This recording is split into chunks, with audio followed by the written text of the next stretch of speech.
The bus rattled through the narrow highway, its windows fogged from breath and November chill. Outside, the world was gray, the kind of gray that felt both honest and unforgiving. A child cried somewhere near the back.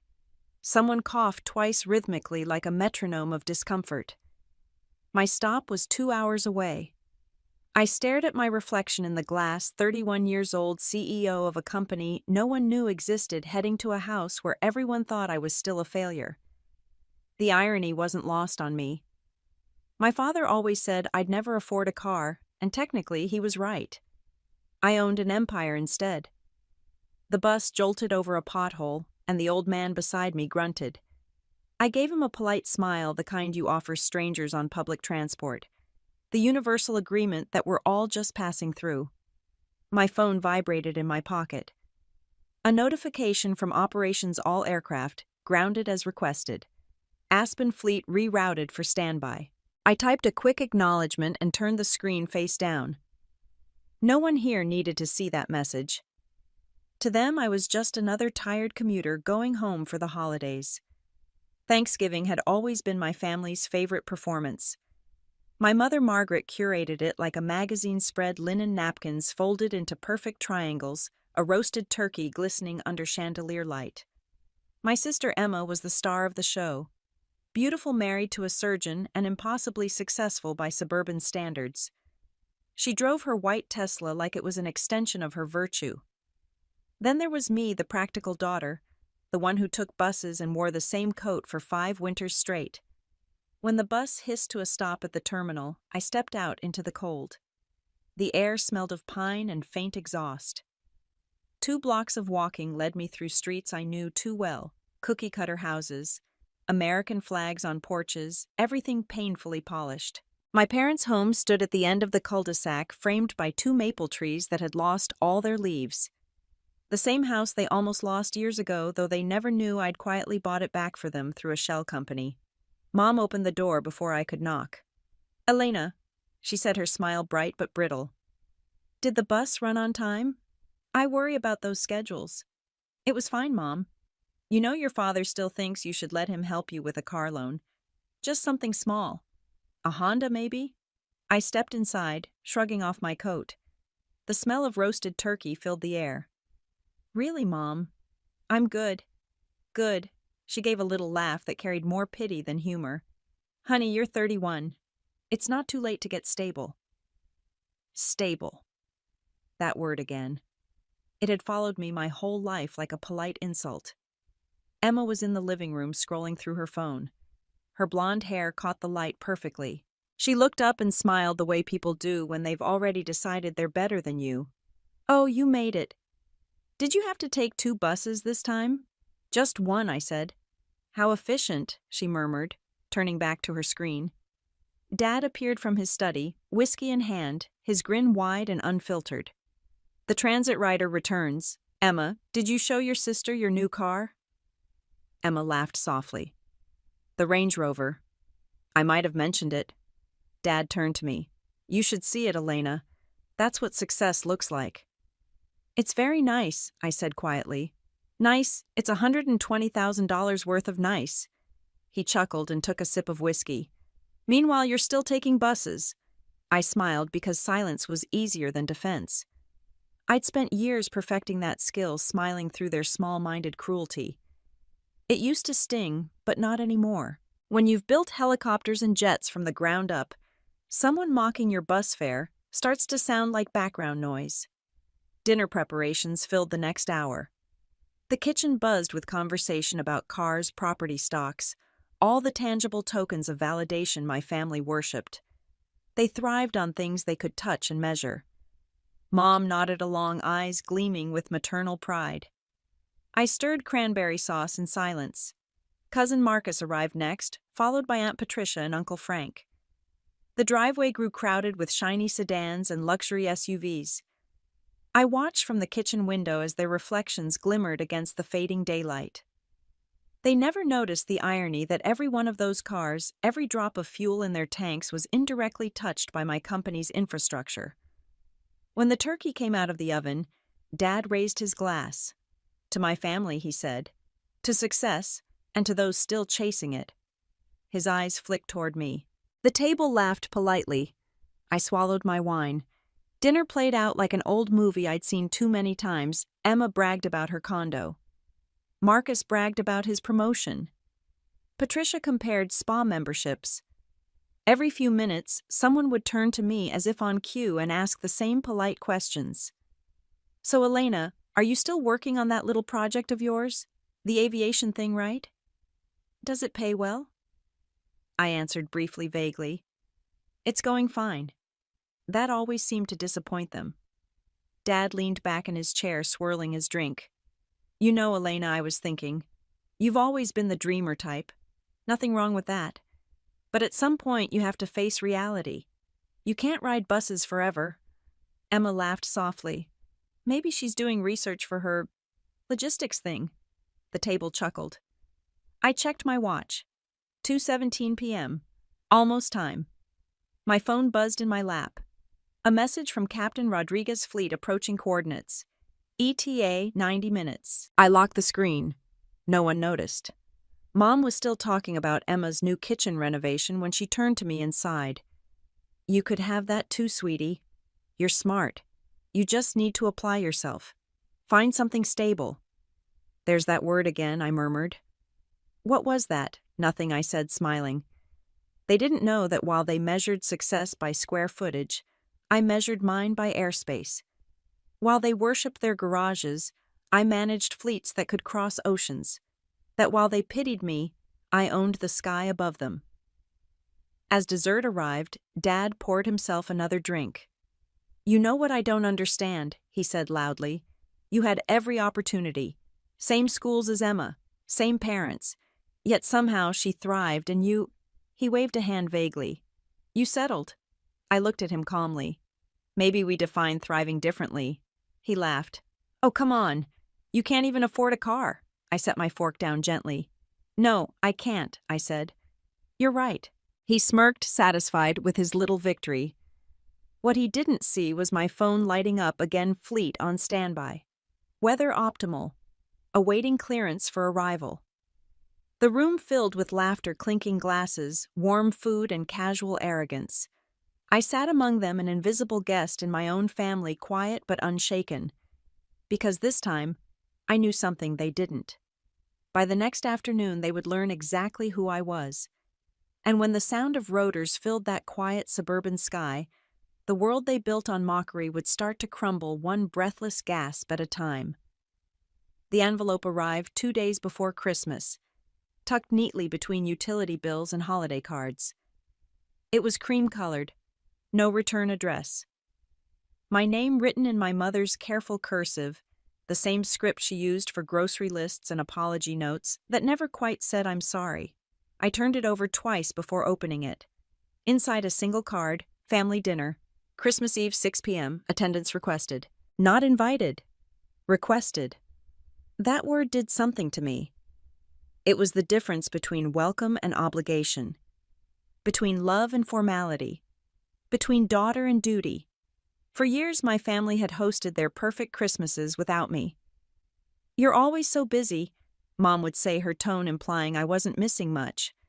But this sudden request felt like something new. I read the card again, tracing the embossed gold border with my thumb.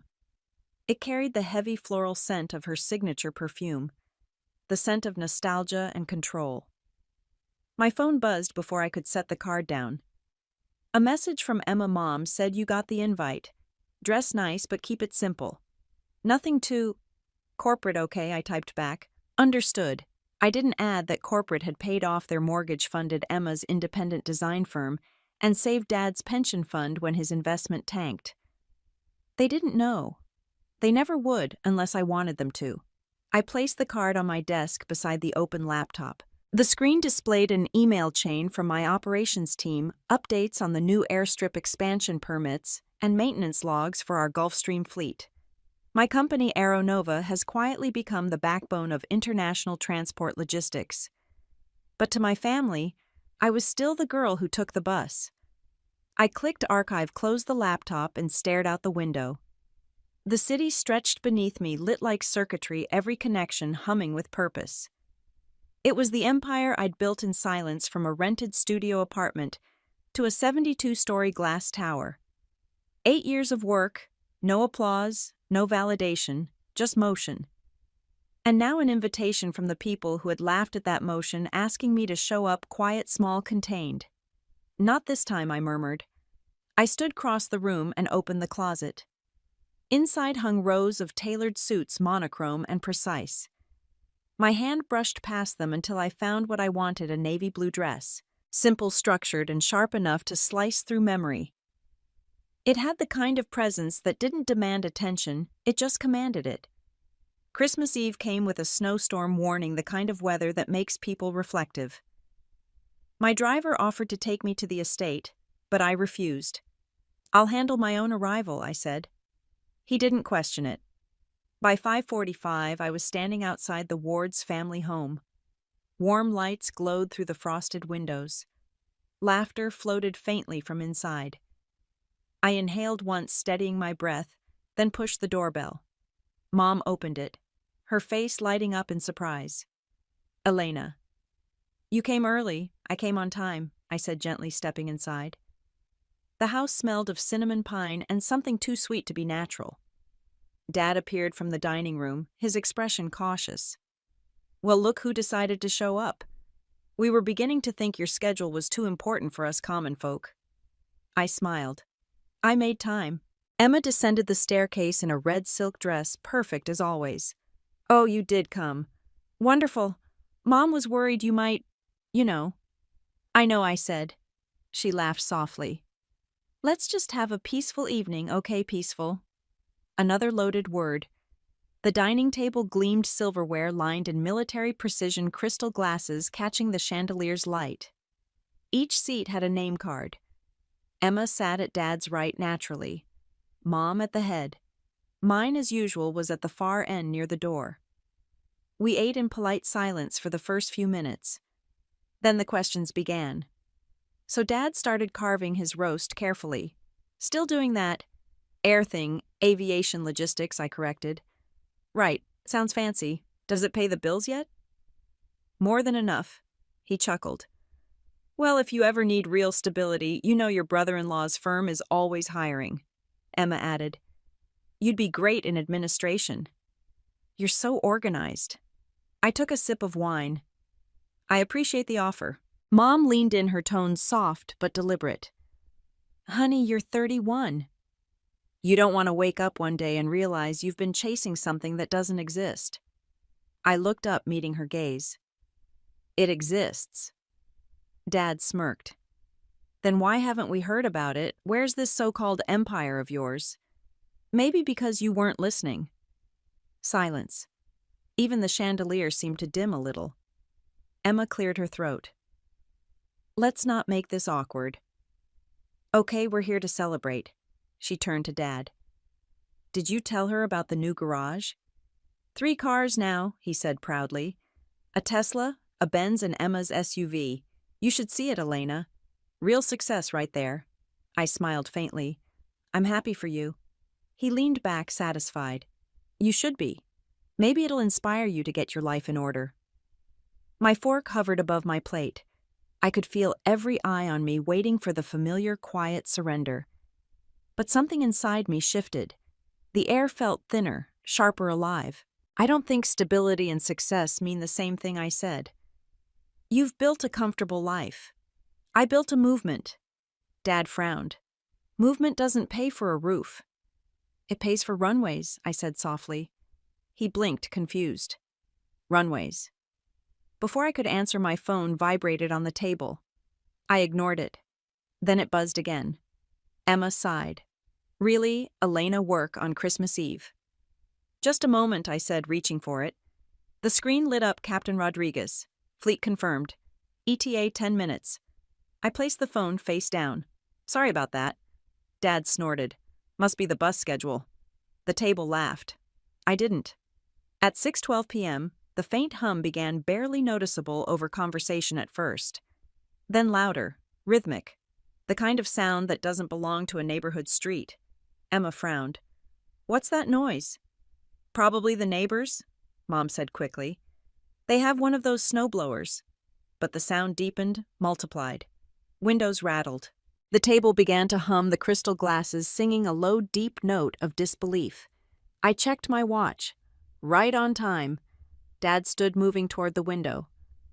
What the hell? Outside through the frosted glass, a shadow passed over the house, followed by another and another. The air thrummed. Mom gasped. Elena. What is happening? I rose slowly, my voice steady. That would be my transport team. They've arrived. The room fell silent. Only the low pulsing sound of rotors filled the space. Emma laughed nervously. You're joking. I walked to the window, drew the curtain back, and let them see 3 helicopters descending in perfect formation, landing lights cutting through the snow like gold.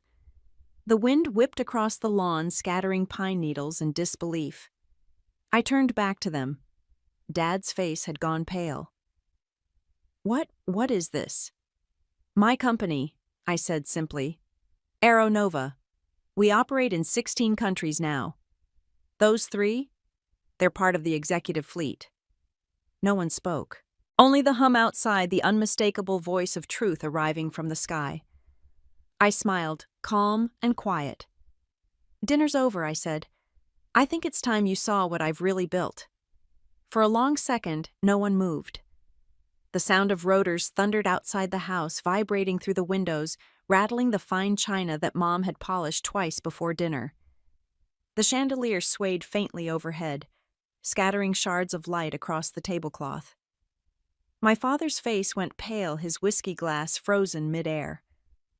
Mom's hand trembled over the gravy boat, a drop spilling onto her manicured nails.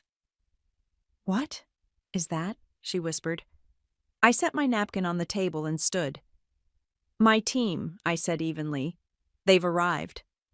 Emma laughed, a sharp, nervous sound that cracked under its own weight. Oh, please. You can't be serious. That's not your... Her words were swallowed by the roar of engines as the first helicopter passed directly overhead. Every portrait on the dining room wall trembled. Dad stumbled toward the window. This is insane, he muttered. This is some kind of stunt, right? I walked past him, calm, deliberate, every step measured. No stunt, just business. Through the frosted glass, the scene unfolded, 3 matte black helicopters settling onto the snow-dusted lawn blades, slicing the air in perfect synchronization. Searchlights cut through the darkness, illuminating the white expanse like a stage. Crew members in flight uniforms moved with precision, securing perimeter lights, coordinating hand signals, professional and unhurried. Emma pressed closer to the window. No way. Those are military grade. Civilian, I corrected. Sikorsky S-92s. Executive models. They're mine. Mom blinked, her voice small. Yours? I turned to face her. You always told me I should buy a car first. I thought bigger. The silence was so complete it felt alive. Dad's jaw tightened. You're saying you own those? And about 324 more, I said. Plus 42 jets and several airstrips. We handle everything from emergency transport to private contracts. I told you aviation logistics. Emma's laugh died in her throat. You're lying. Before I could answer, the doorbell rang 3 measured tones. Mom was startled. Oh my God. It's fine, I said. They're just checking in. I opened the front door. The winter air rushed in sharp and cold. Standing on the porch was Captain Rodriguez, tall, composed, his uniform immaculate, despite the snow flurries clinging to his shoulders. Ma'am, he said, giving a crisp salute. Fleet secured. All systems are green. We're ready when you are. Thank you, Captain, I replied. Hold position. I'll join you shortly. Yes, ma'am. He turned, issuing quiet orders into his radio. The rhythmic hum of engines softened as systems powered down to standby. When I closed the door and turned back, every eye in the room was on me. The same people who had laughed minutes ago now stared as though seeing a stranger. Mom's voice cracked. Elena, what are you saying? You're telling us you run an airline, not an airline, a transport network. I walked back to the table, my tone steady, almost gentle. We move what others can't. People cargo ideas. Governments, corporations, humanitarian aid. We operate quietly. That's why you've never heard my name. Dad sank into his chair. You expect me to believe this? No, I said softly. I expect you to see it. Outside, the snow continued to fall, catching in the light from the landing pads. It was almost beautiful, the contrast of calm flakes drifting through the glow of mechanical precision. Emma found her voice again. You can't just show up with helicopters like some movie characters. This isn't real. It's as real as your Range Rover, I said. Just louder. She flushed. You've been lying to us. All these years pretending to be what some poor minimalist I wasn't pretending. I just stopped explaining myself. Dad slammed his palm on the table. You could have told us I tried, I said, meeting his eyes. You told me to be realistic, to get a car, to find stability, to stop dreaming. So I built a reality so big you couldn't see it. Mom's lip quivered. All those times we offered to help, I didn't need help, I interrupted. I needed belief. The words hung between us, sharp and quiet. Outside, a light tap on the window drew our attention. A crew member motioned to me, thumbs up ready. I nodded once. What are they doing? Emma whispered. Waiting for orders. Orders? Dad repeated, his voice faint. You're giving orders. I checked my watch. Always. For a moment, no one spoke.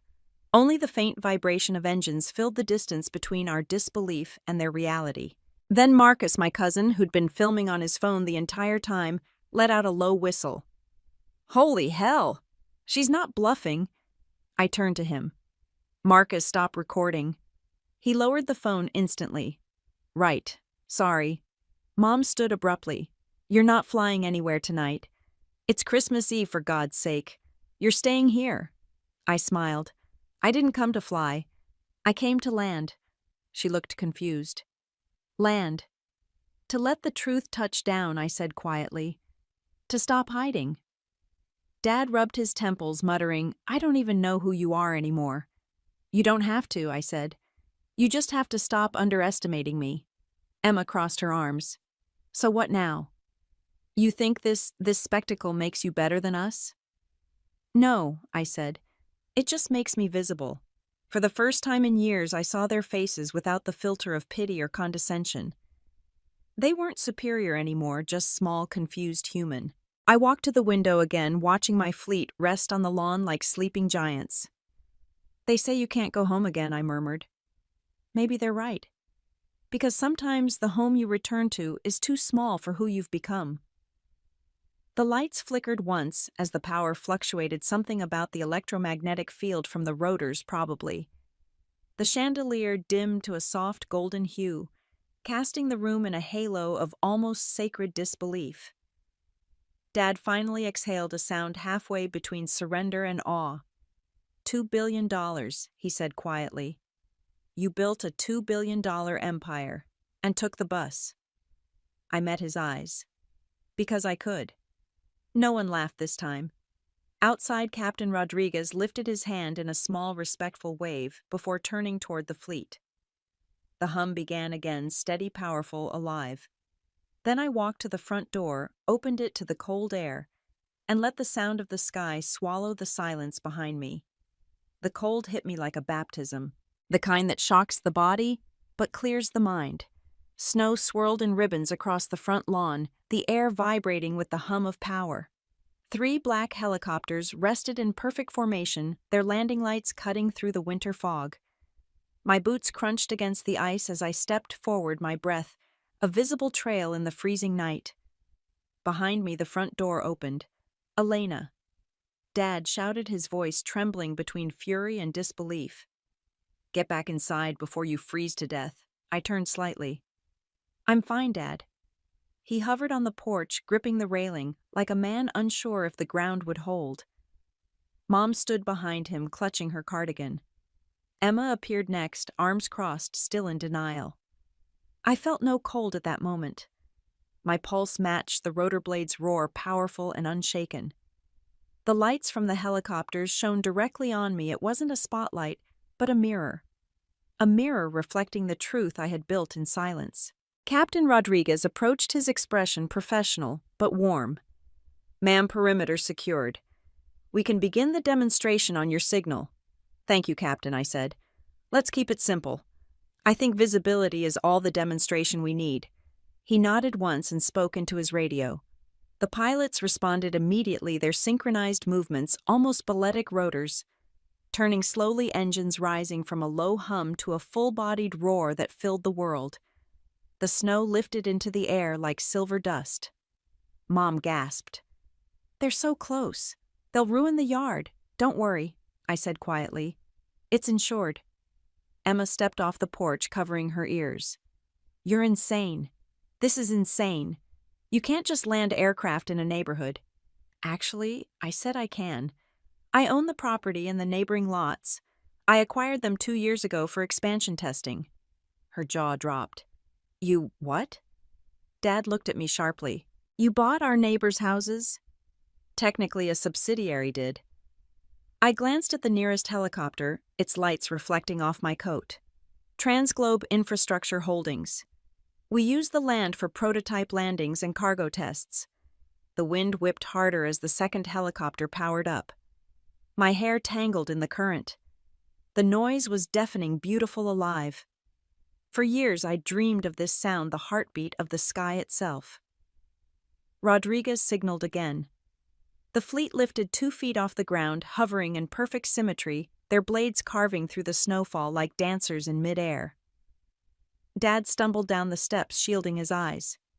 How is this possible? I smiled. You told me to get my head out of the clouds. I just made them my business. Mom's hand went to her chest. I don't understand any of this. You don't have to, I said softly. You just have to believe it's real. Rodriguez approached me again, voice raised over the thunder. Would you like me to power down for safety, ma'am? Affirmative, I said. Within seconds, the engines wound down the blades, slowing until the only sound left was the winter wind. The snow began to fall again, settling over the dark metal. Emma stood beside Dad, her voice small now. You actually run this? Yes, I said. I started 8 years ago with one leased helicopter and a belief that I could fix what others ignored. Dad's eyes narrowed. Fix what? Time, I said. Distance. Possibility. The way people move through the world. I built a network that connects what's broken. Mom stepped forward, tears glistening in her eyes. Why didn't you tell us? Because you wouldn't have believed me. She didn't argue. She didn't have to. Her silence was the confession. The front door creaked again. Uncle Frank and Aunt Patricia stepped out, their faces pale, awed, drawn by the noise. Good Lord, Frank murmured. Is this some kind of government thing? No, I said simply. It's mine. He gave a low whistle. You always were the quiet one. Guess we should have listened closer. The snow thickened, catching in the floodlights, turning the moment surreal. Rodriguez stood by the lead helicopter, waiting for further instruction. I lifted a hand, motioning him closer. Captain, would you mind showing them the interior? Of course, ma'am. He opened the door to the nearest aircraft, revealing a sleek interior of cream leather and chrome, the Aeronova insignia stitched into the headrests. The warmth from inside spilled into the cold, tinted by the soft hum of onboard systems. Emma stepped closer, unable to hide her curiosity. It looks like a hotel suite. It's an executive transport, Rodriguez explained politely. We service government leaders, CEOs, and emergency medical teams. Each aircraft is equipped for long-range, low-noise travel. He turned to me. This unit just returned from Tokyo yesterday, ma'am. Thank you, Captain. I looked at my father.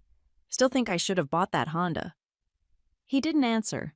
His eyes were glassy, his pride collapsing under the weight of realization. Mom whispered, You've been flying all this time. Yes, and we mocked you. I looked at her gently. You did what you knew. So did I. Rodriguez closed the helicopter door and saluted once more. Fleet ready for standby, ma'am. The weather's turning. I recommend takeoff within 20 minutes if we plan to reposition. Understood, I said. Stand down for now. I'll finish here. He nodded, motioned to his crew, and they dispersed into the falling snow, efficient as ever. I turned back to my family. The light from the landing pads glowed across their faces. Dad's disbelief, Mom's regret, Emma's fragile ego fracturing in real time. This wasn't about showing off, I said. It was about showing you the truth. You thought stability meant staying still. I learned that real stability comes from motion constant, intentional forward. Mom's tears fell freely now. We just wanted you to be safe. I am, I said softly. Safer than I've ever been. The wind carried her sob like a confession into the night. Behind us, the sound of engines flared once more as the fleet began warming for departure. The snow lifted again, swirling around us in chaotic beauty. Emma's voice cracked. You're leaving, yes, I said. For now. Where Dad asked hoarsely. Wherever the sky calls next. I paused, watching their faces, memorizing the moment, the disbelief, the humility, the fragile awe. Then I turned toward Rodriguez, who was waiting near the lead helicopter. Ready the cabin, I said. I'll join you shortly. He saluted and disappeared into the machine. As the rotors spun faster, I looked back one last time at my family, at the people who had measured my worth in vehicles and status, now standing small beneath the shadow of my wings. I smiled faintly. Merry Christmas, I said. Then I stepped into the light of the landing zone, the sound of the engines rising around me like a hymn. The sky opened wide, and I walked toward it without hesitation. The snowstorm followed me north, a ribbon of white chasing the fleet as we cut through the night. From the cockpit, the world below looked small towns like tiny constellations scattered across a black canvas. Captain Rodriguez's voice came through the headset, calm as always. Altitude steady at 6,000 feet, ma'am. Estimated arrival in 40 minutes. Copy that, I said, my gaze fixed on the horizon. The hum of the engines filled the cabin, steady and hypnotic. I should have felt triumphant, but the silence after revelation carried its own kind of weight. The truth was out. The lie of their pity had collapsed. Yet victory didn't taste like I'd imagined it tasted, clean cold and strangely lonely. The moonlight spilled across the leather seats. The faint reflection of my face in the cabin window, almost unrecognizable. For a long time, that face had worn other people's definitions. Failure, dreamer, disappointment. Now it was mine again. Rodriguez turned slightly in his seat. If I may, ma'am, quite the scene back there. I smiled faintly. They thought I'd lost my mind. Then you showed them their reflection, he said. I leaned back, closing my eyes. That's the thing about mirrors, they always break before they show the truth. He didn't reply, just nodded once and returned to the controls. The aircraft sliced through a patch of turbulence, the vibrations subtle but grounding. I preferred it that way. Perfection was sterile. Movement reminded me I was alive. The onboard comms crackled. Fleet 2 reporting smooth trajectory, ma'am. ETA identical. Confirmed, Rodriguez replied. I switched my radio on. Captain Chen, after landing, proceeded to the maintenance base Alpha. Have the engineering team run full diagnostics. We'll reposition to the hangar tomorrow. Understood, ma'am.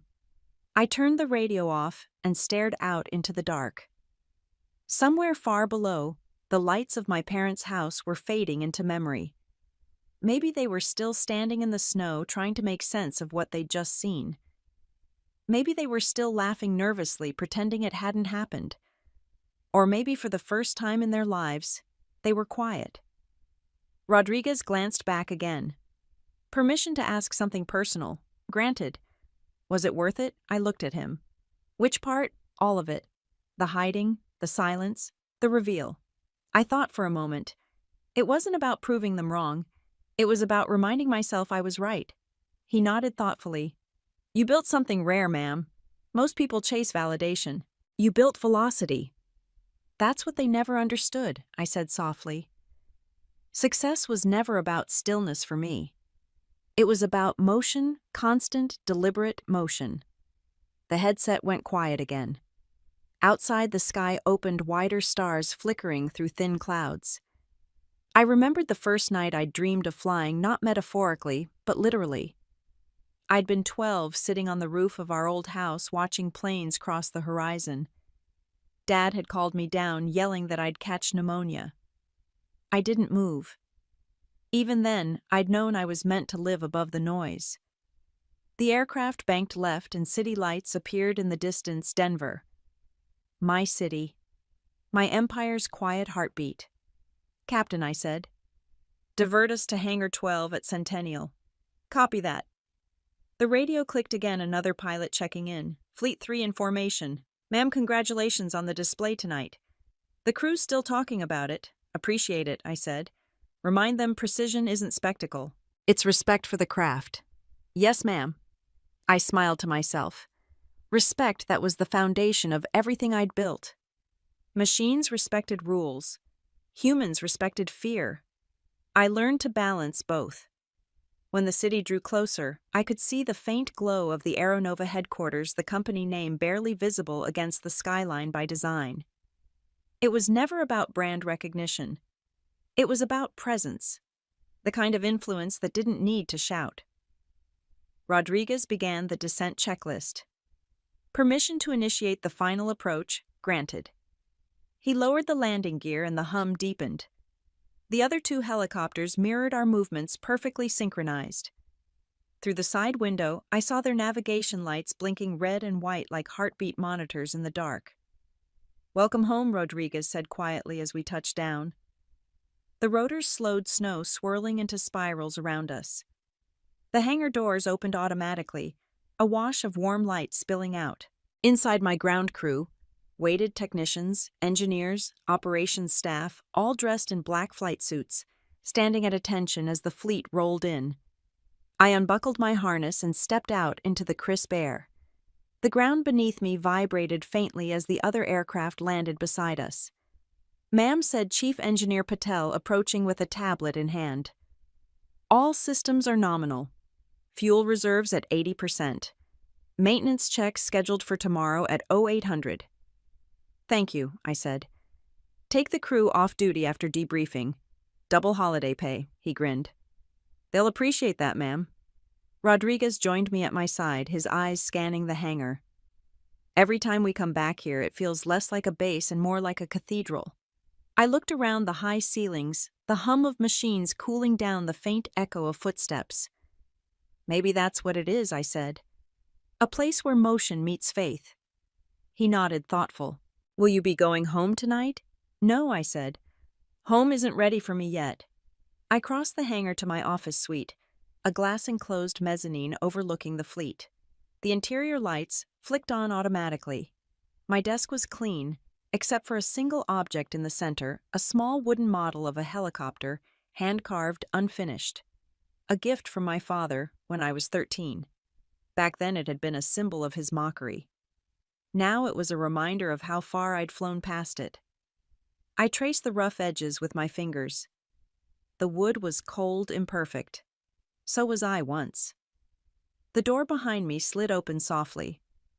Rodriguez stood there, cap in hand. "We'll keep the fleet on standby through the night, ma'am. You never know when the sky might call." I smiled. "That's the thing, Captain. It always does." He gave a slight nod, then disappeared into the hangar below. I sat at my desk, turned off the lights, and let the city glow through the glass. Below me, the helicopters gleamed under spotlights, perfectly aligned, silent and waiting. From this height, the world looked small again, but not insignificant.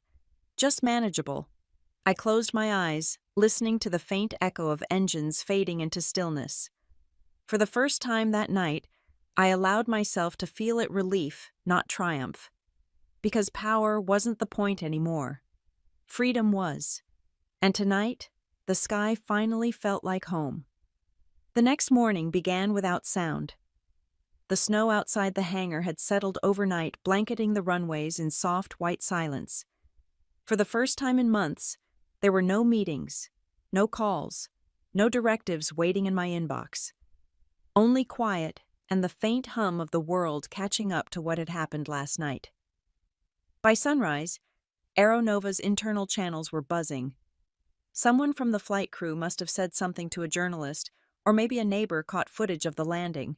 Either way, the secret that had lived in the dark for 8 years was starting to breathe in the light.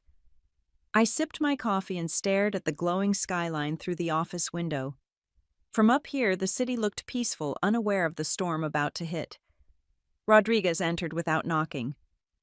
"Morning, ma'am." "Morning, Captain." He placed a tablet on my desk. Media chatter started around 3 a.m.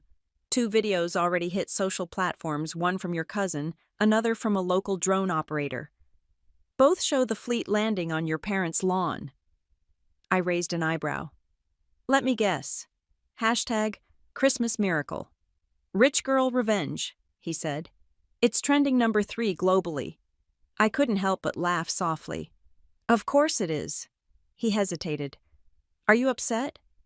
I shook my head, the smile fading. Not upset, just disappointed. For 8 years, I built complexity, control, and silence. And in one night, they reduced it to a simple story: revenge.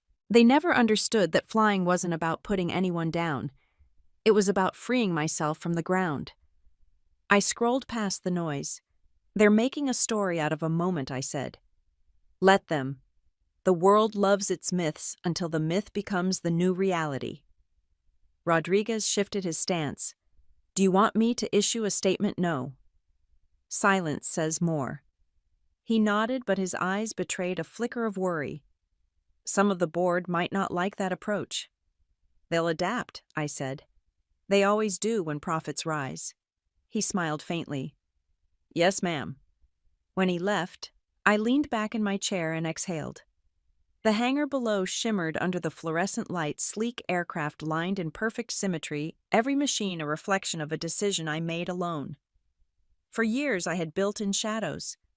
Now the world wanted to drag that light into spectacle. I reached for the phone and dialed a number I hadn't used in a long time. "Hello?" My mother's voice was small, hesitant. "Hi, Mom." There was a pause long enough to feel hesitant. "Elena, are you all right?" "I don't know," she said. "There were reporters outside this morning. Neighbors asking questions. Your father hasn't stopped pacing." "I'm sorry about that," I said quietly. "It wasn't supposed to get out." "Well, it did," she said, voice trembling. "They're saying you're some kind of billionaire. Is that true?" "Yes." The word hung there unadorned. "I just don't understand," she whispered.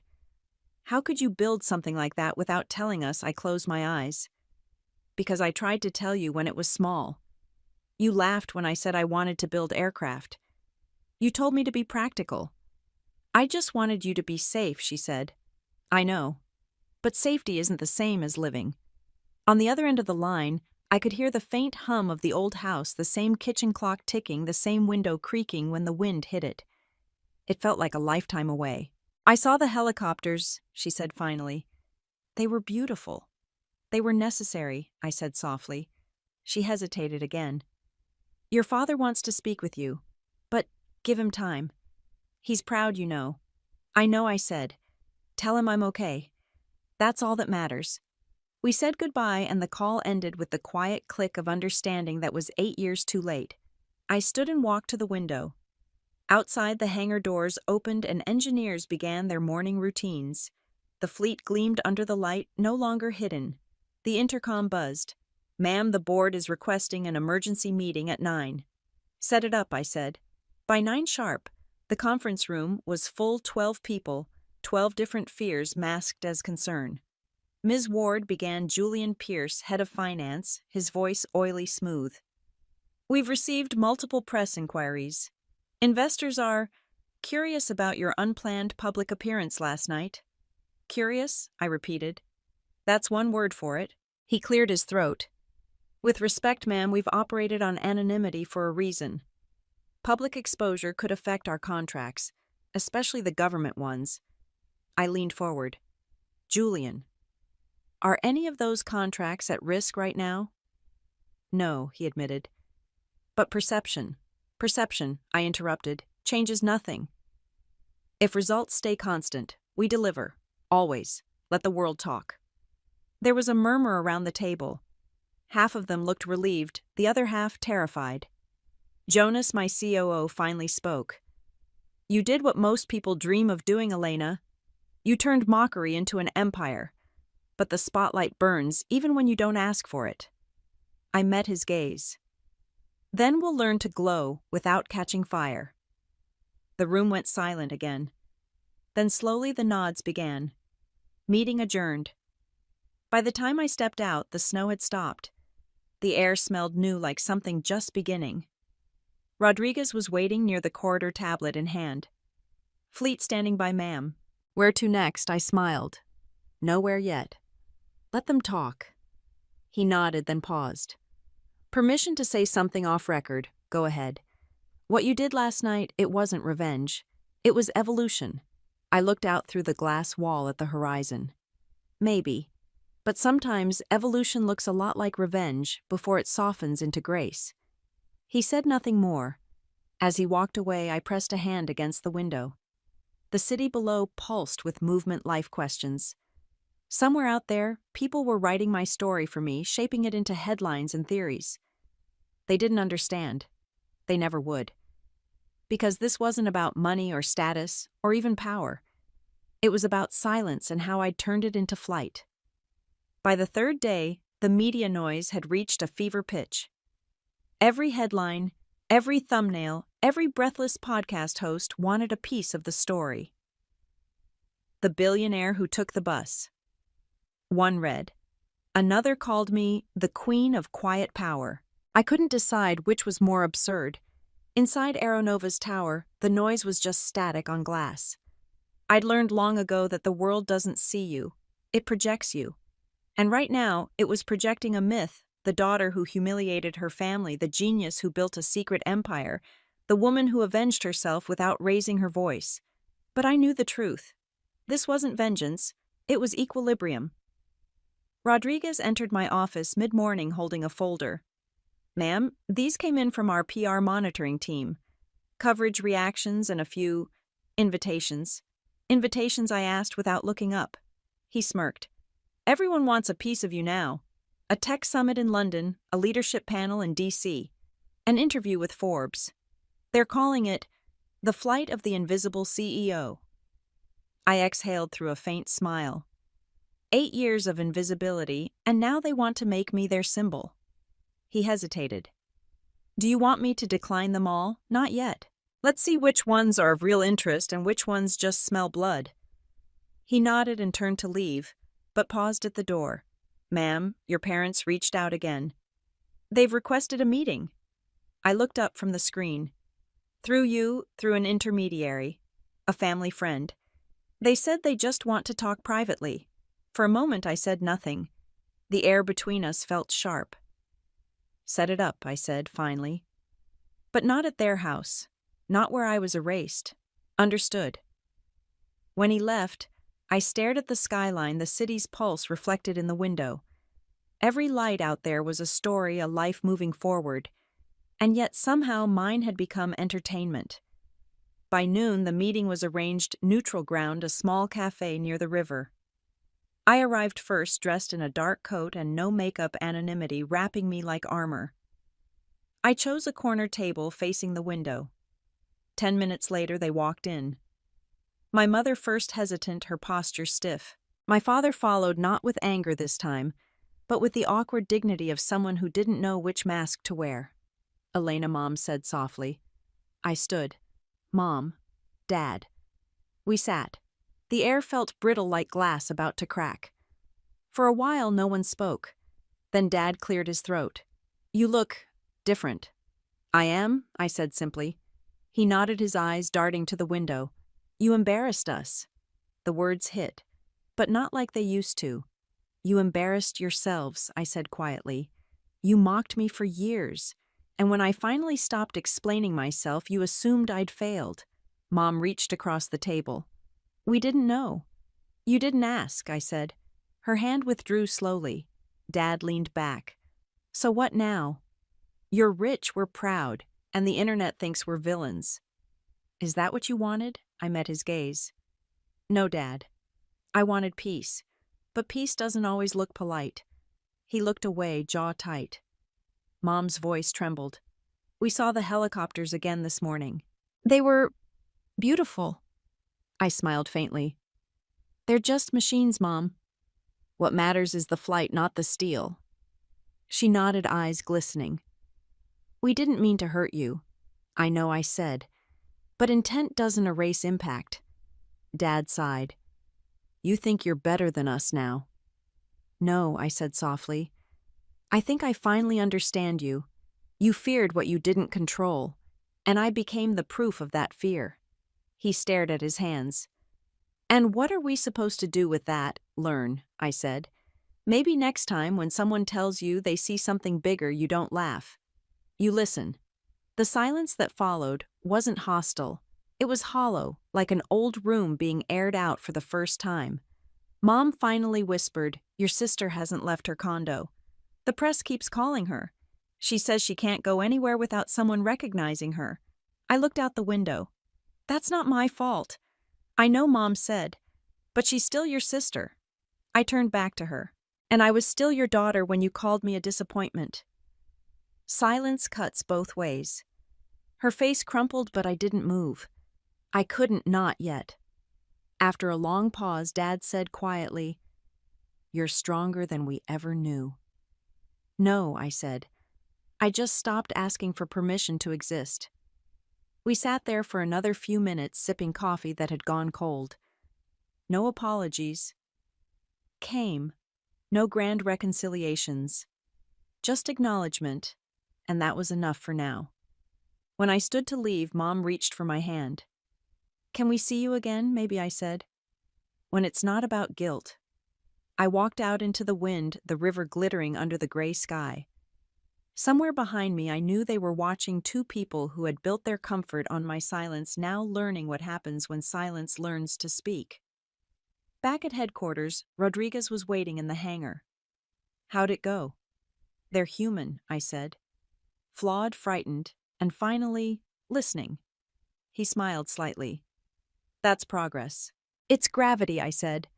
It keeps even the strongest wings humble. He nodded toward the runway. Fleets refueled and ready. Where to next? I looked out at the aircraft lined like sentinels in the snow. Nowhere. Not yet. The storm's not done. That night, the snow returned soft, relentless, soundless. I stood by the hangar doors watching the flakes settle over the helicopters. The headlines were still raging, the world still spinning, but in that moment, everything was still. And I realized something I hadn't before.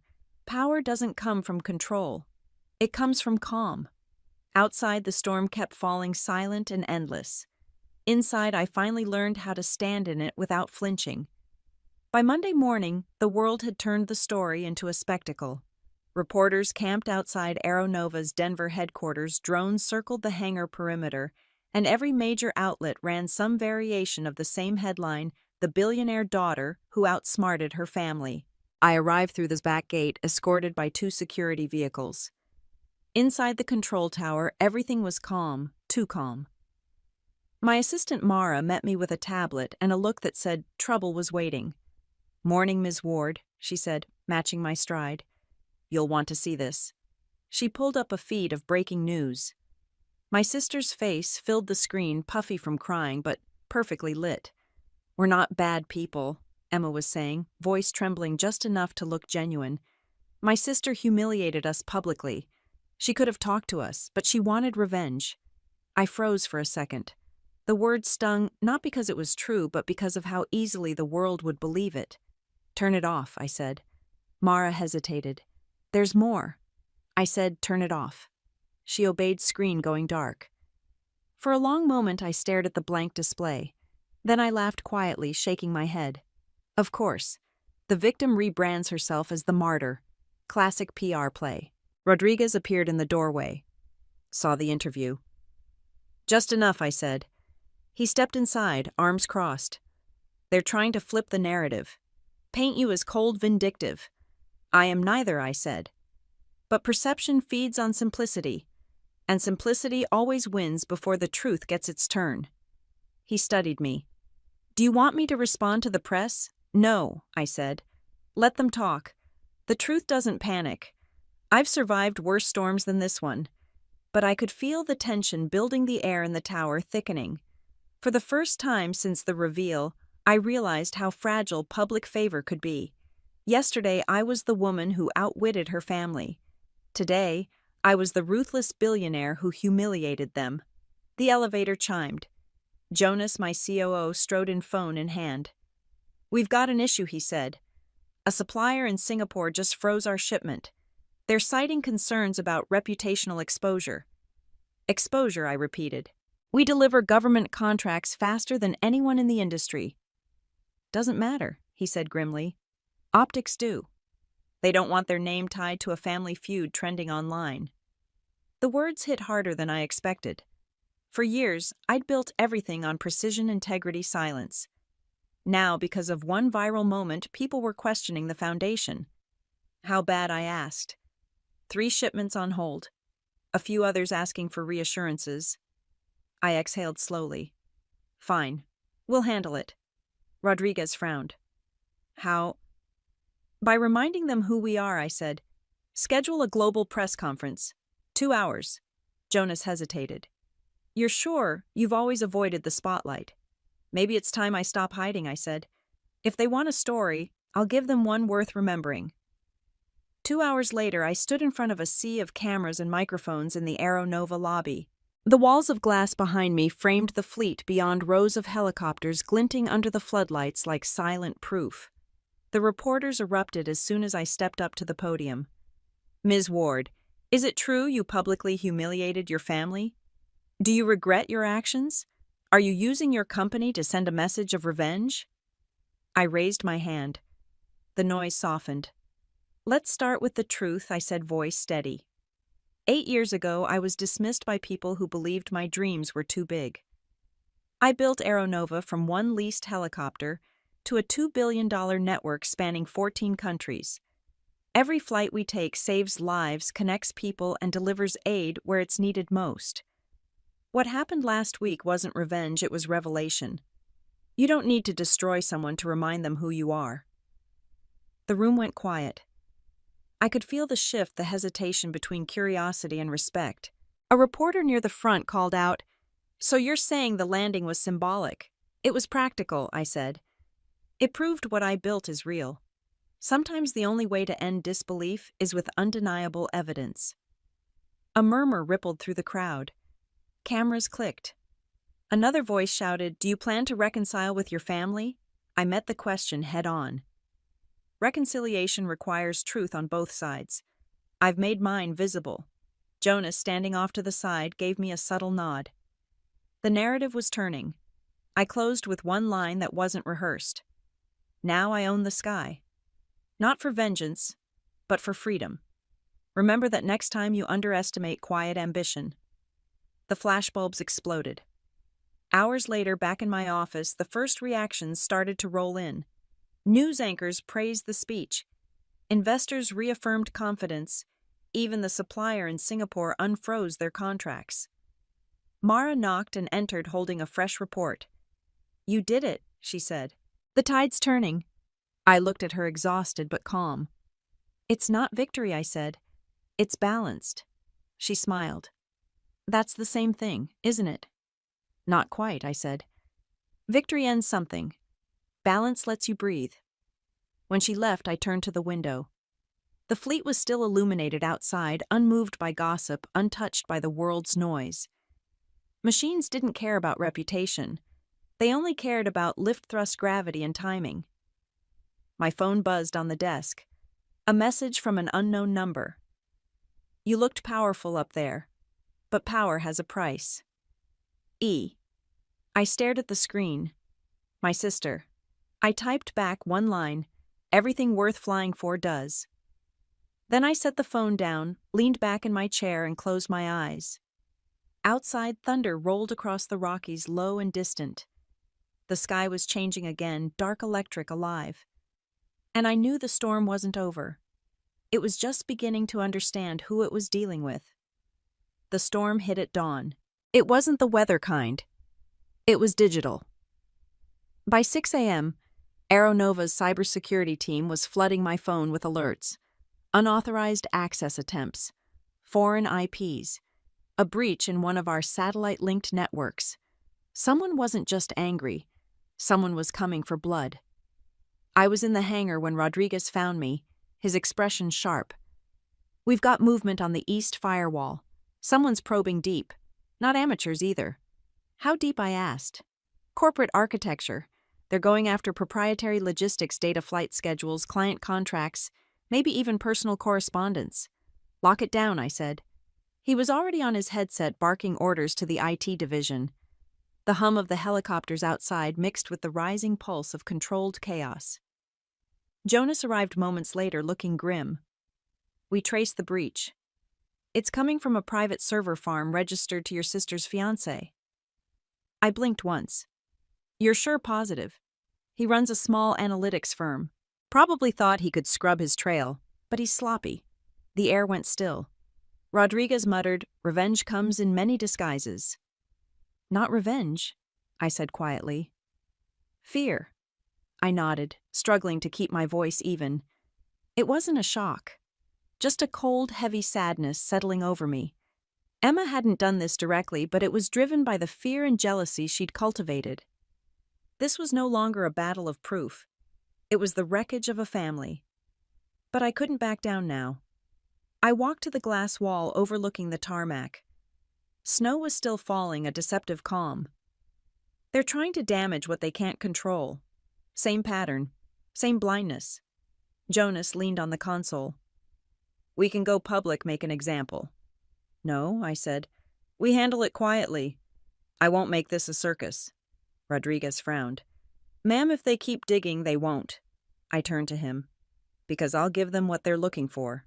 He stared at me like I'd lost it. You're going to give them access to what I want them to see, I said. Let them find a door. But that door leads exactly where I want it to. Within an hour, my tech division had built a mirrored server, a labyrinth of false data polished enough to look real, but laced with signatures that traced every keystroke. By noon, the trap was set. They're inside, Jonas said. Following a false project file. Good, I said. Let them read. The false file detailed a fictional project called Aeronova Sky Sovereign, a supposed military-grade fleet expansion program with encrypted client deals across international borders. It was bait so irresistible that anyone ambitious enough to steal would choke on it. At 12:47 p.m., the first trace came through. The connection cracked open like an egg. My sister's fiancé's credentials were stamped all over it. Jonas whistled low. They didn't even try to hide their arrogance. People rarely do when they think they're smarter than you, I said. Rodriguez crossed his arms. What do we do with it? Nothing, I said. Not yet. Let it burn slow. That evening I took the elevator to my private office on the top floor. The city stretched beneath me, its arteries glowing with winter light. I poured a glass of water, watching condensation beat along the rim. The reflection staring back at me looked composed, but my pulse said otherwise.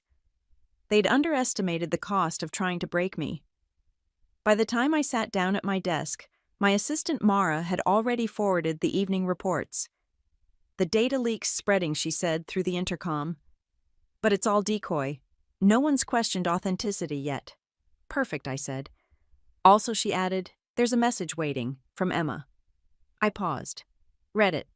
She says, and I quote, "You've ruined our lives. If you had any decency, you'd stop." I took a slow breath. Reply with 2 words. Which one's noted? Understood. Silence on the other end. Then softly. You really want to send that, yes. Sometimes the quietest words make the loudest echoes.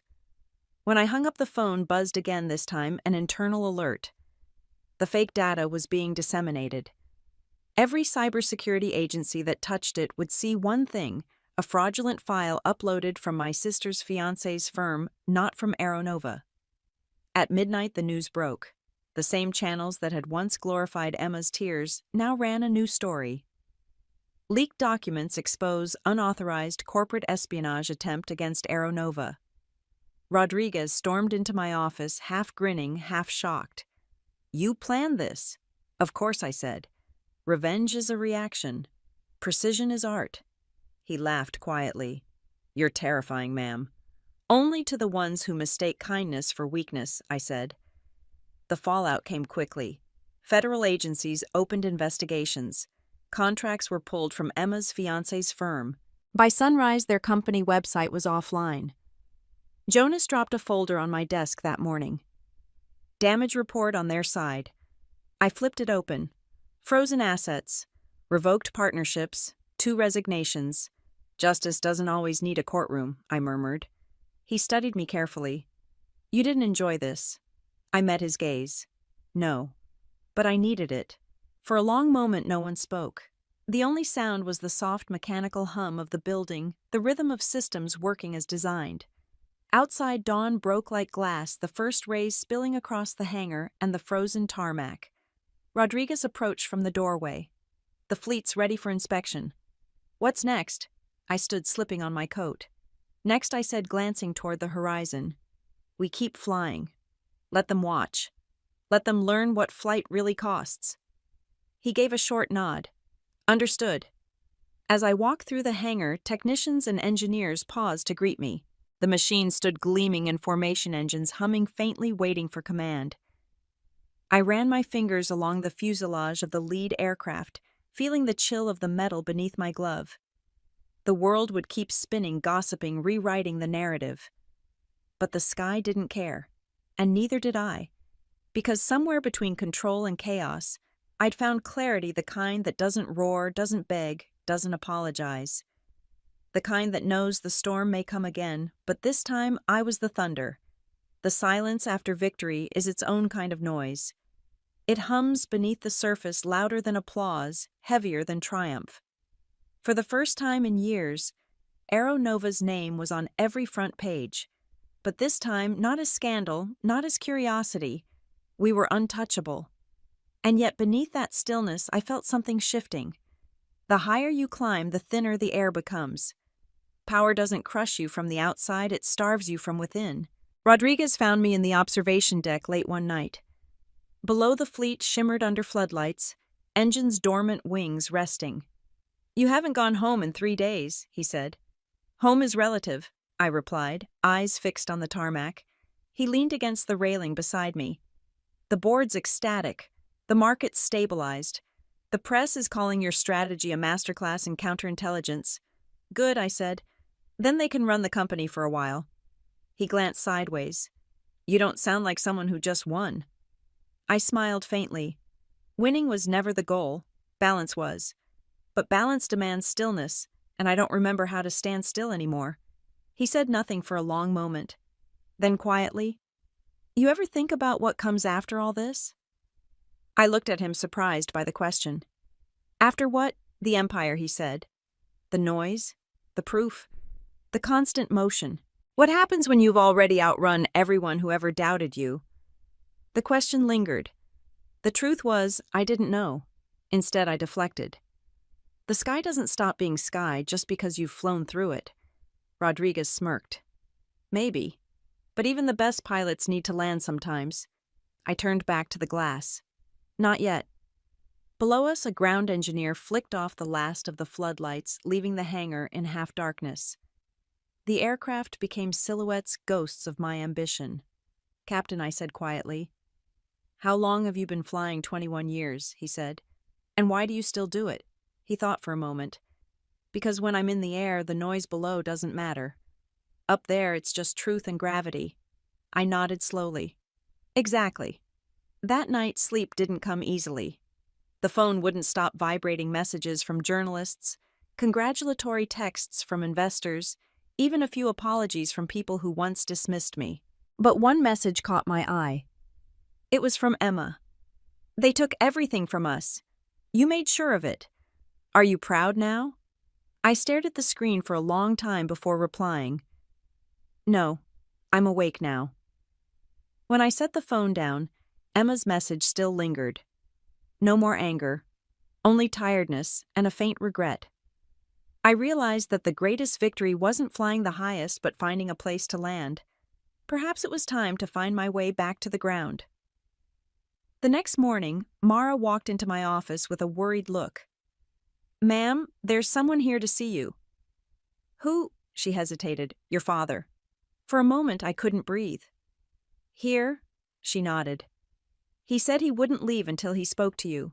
Send him in. He entered quietly, older somehow. The arrogance I remembered was gone, replaced by a weariness I didn't recognize. Elena, he said. Dad. He stood in the middle of the office, hands clasped in front of him, taking it all in: the glass walls, the view of the city, the quiet power humming through every surface. I've been reading, he said finally, about what you built, what you've done. And it's unbelievable. It's real, I said. He nodded. Your mother's worried about you. I'm fine. Are you? His voice softened. Because you sound like someone who's still fighting ghosts. I looked away. Maybe I am. He took a step closer. You've won, Elena. Everyone knows it.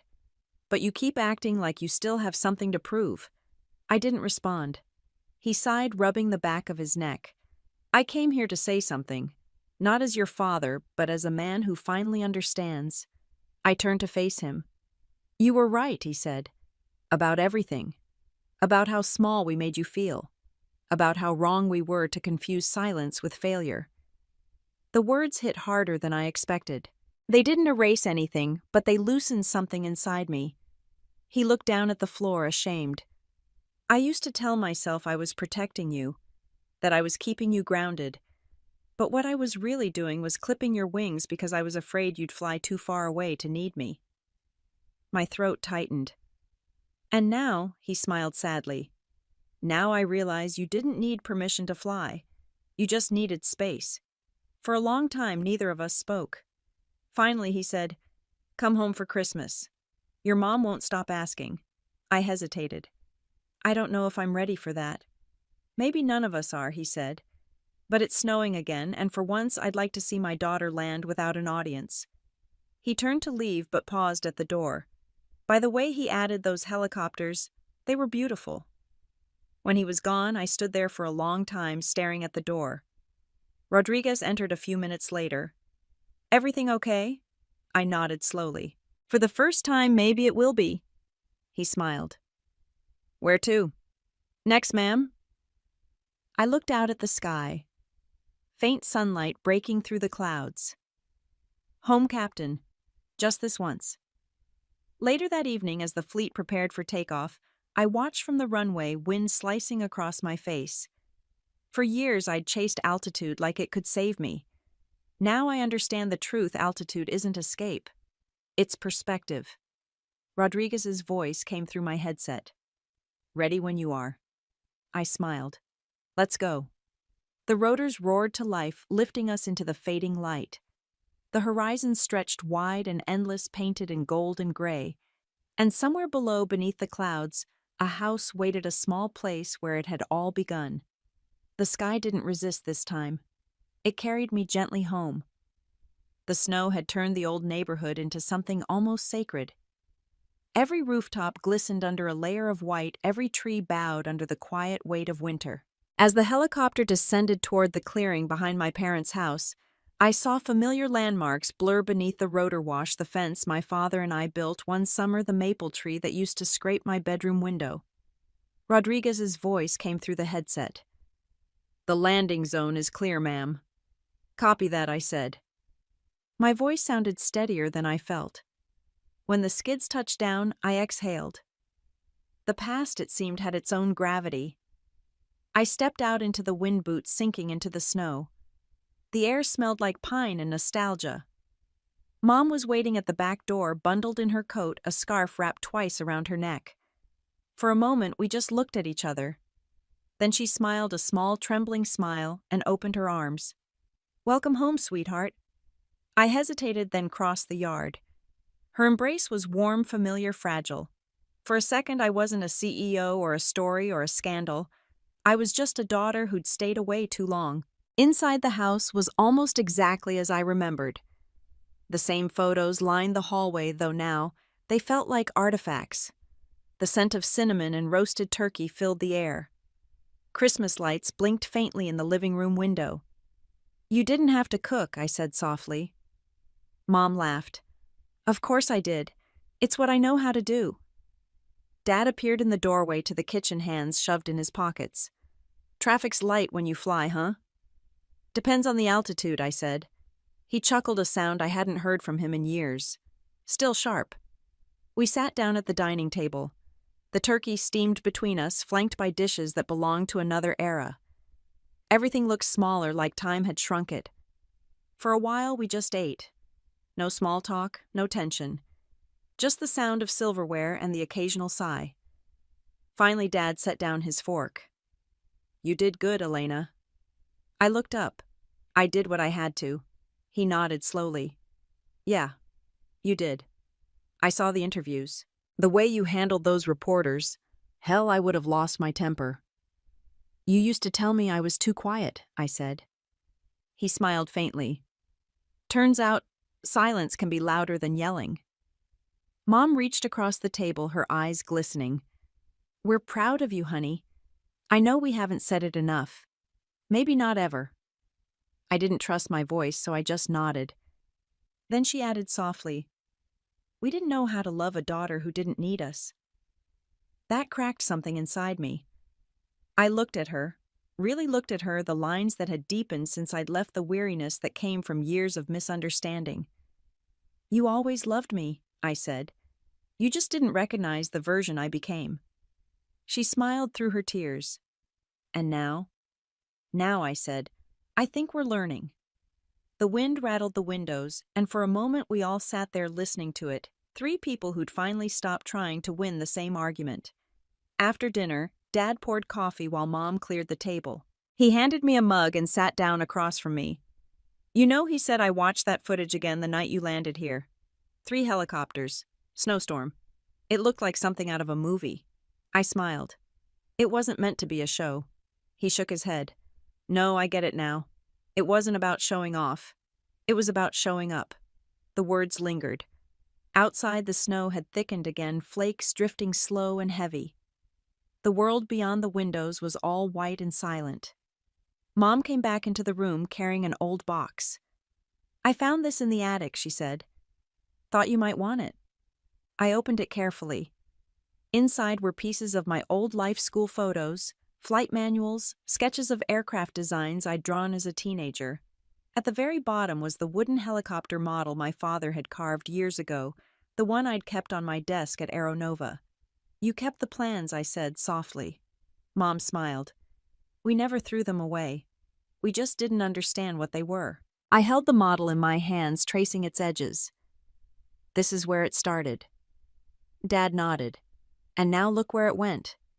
We sat in silence again, the good kind this time, the kind that holds gratitude instead of resentment. When it was time to leave, Mom walked me to the door. The snow was knee-deep now, the world reduced to shades of white and gray.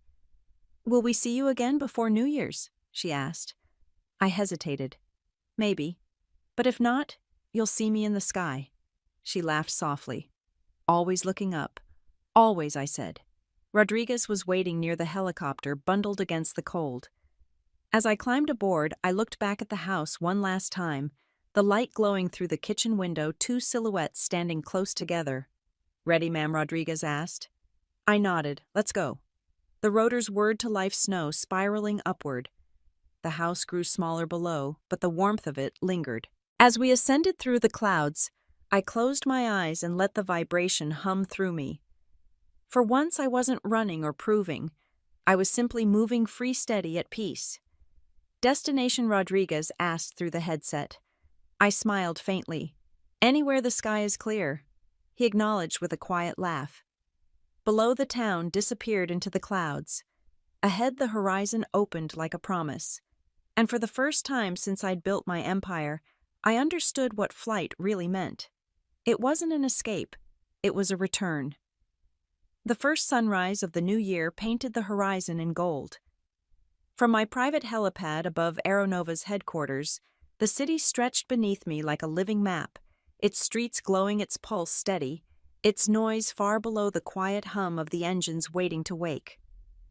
Rodriguez approached, clipboard in hand.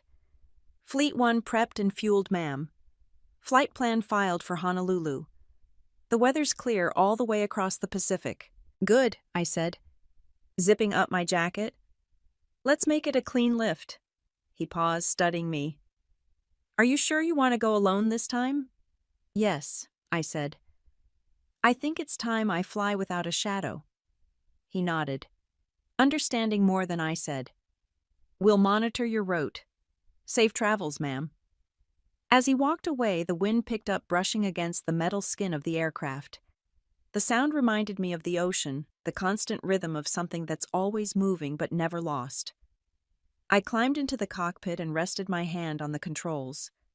For years, other people had flown my vision, executed my designs, turned my ambition into altitude. But this flight was mine alone. No crew, no cameras, no expectations, just sky. The engine roared to life beneath me, vibrating through the seat, through my bones. I eased the throttle forward. The world lifted. Denver fell away in slow-motion highways, turning to lines of silver rivers cutting through the city like veins. The higher I went, the smaller everything seemed. At 10,000 feet, I leveled out and set the autopilot. The hum of the rotors became a heartbeat, steady and familiar. For a while, I just watched the clouds. They weren't obstacles anymore. They were companions. Somewhere over the mountains, I thought of my parents, how small and human they had looked the last time I saw them, framed by snow and forgiveness. I thought of Emma, too. Her last message hadn't been cruel. Just 3 words, I miss you. I hadn't answered. Not yet. Some things needed silence before they could find their meaning. The radio crackled softly. Aero Nova, control to Flight 1. Status check. This is Flight 1, I said. Altitude, 24,000 heading west. The sky's clear. Copy that. Smooth flying, Ms. Ward. I smiled. Always. The clouds broke open, revealing endless blue. It felt like freedom was made visible, pure, vast, forgiving. For the first time in months, I let myself think about what came next. Aero Nova would run fine without me for a while. Rodriguez and Jonas were capable, loyal, steady. The machine could run itself, but I was ready to rediscover what it meant to be human. Maybe I'd stay in Hawaii for a month. Maybe longer. Maybe I'd finally write the book I'd always said I'd write, the one about silence and strength and the cost of dreaming too loudly in a room full of doubters. I thought about what my father had said before I left. You don't need to prove you can fly anymore. You already did. He was right. But flying wasn't about proving anymore. It was about remembering. The sky began to shift as the sun climbed higher. Below, the Rockies stretched out in shades of gray and silver. Above, the atmosphere deepened into sapphire. The horizon curved like the edge of possibility itself. I reached for the control stick, feeling its weight. My reflection glimmered faintly in the glass, calm, composed, unafraid. 8 years ago, I'd been the woman who couldn't afford a plane ticket. Now I was the one charting new airways across continents. Not because I needed to be seen, but because I'd learned something the hard way. When the world tells you you're not enough, the most powerful thing you can do is build something that proves you were never too little, you were just too early. The headset buzzed again. Control to Flight 1, crosswinds approaching on your left. Recommend slight correction southward. I adjusted course, the aircraft responding like an extension of myself. Copy that, control. Smooth as silk. Rodriguez's voice came through, low and amused. Enjoy the view for me, ma'am. I will, I said. But the sky looks different when you've earned it. He laughed. That it does. I disconnected, silence filling the cabin again. Hours passed. The coastline appeared ahead, a ribbon of green and gold. The Pacific glimmered, endless and alive. I dipped lower, the sunlight scattering across the water. Somewhere between the clouds and the sea, I felt it, the peace I'd been chasing for years. It wasn't loud. It wasn't cinematic. It was quiet, internal, absolute. The sky didn't care who I was. It didn't care about the headlines or the family drama or the empire I'd built from one leased helicopter. The sky only cared that I showed up, ready, humble, unbroken. I pulled out my phone and typed a short message to Emma. Hawaii. Week stay. No press. Just sisters. Are you coming? Seconds later, the reply came. Yes. For once, no sharp edges, no bitterness. Just a word that felt like a door opening. I smiled, adjusted my altitude, and flew on. Below, the ocean stretched forever. Above the clouds drifted apart, revealing a clear blue expanse that felt like home. The horizon was no longer something to chase. It was something to keep. As the helicopter cut across the last stretch of open water, I whispered to myself, "The sky doesn't belong to anyone." Then I corrected myself with a grin. It belongs to those who dare to take it. And with that, I pushed the throttle forward and disappeared into the light.